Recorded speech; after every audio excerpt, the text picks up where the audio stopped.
Once upon a time, there lived a little boy who did not get along with the other children of the town. They picked on and bullied him because he was poor and he walked around barefoot. The little boy knew that he was kind-hearted and full of love, and that someday someone, somewhere, would see this love inside him and repay him in kind. One day, as he sat nursing his newest bruises at the foot of the wooden bridge that crossed the river and led out of town, he heard the approach of a horse and cart along the dark, cobbled street, and as it neared he saw that its driver was dressed in the darkest of robes, the black hood of which bathed his craggy face in shadow and sent a shiver of fear through the little boy's body. Putting his fear aside, the boy took out the small sandwich that was to be his supper that night, and just as the cart was about to pass onto and over the bridge, he offered it up to the hooded driver to see if he would like some.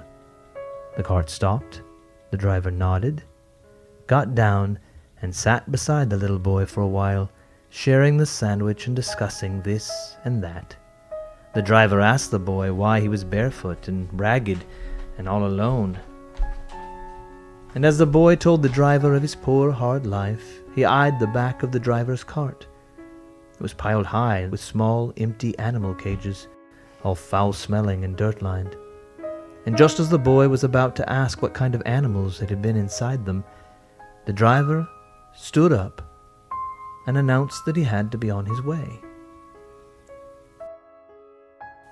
"But before I go," the driver whispered, "because you have been so kindly to an old weary traveler in offering half your already meager portions, I would like to give you something now, the worth of which today you may not realize, but one day when you are a little older perhaps I think you will truly value and thank me for. Now, close your eyes." And so the little boy did what he was told and closed his eyes.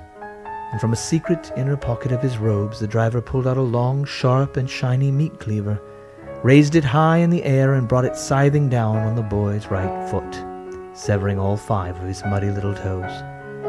And as the little boy sat there in gaping, silent shock, staring blankly off into the distance at nothing in particular, the driver gathered up his bloody toes, tossed them away to the gaggle of rats that had begun to gather in the gutters, got back into his cart, and quietly rode on over the bridge, leaving the boy, the rats, the river, and the darkening town of Hamlin far behind him.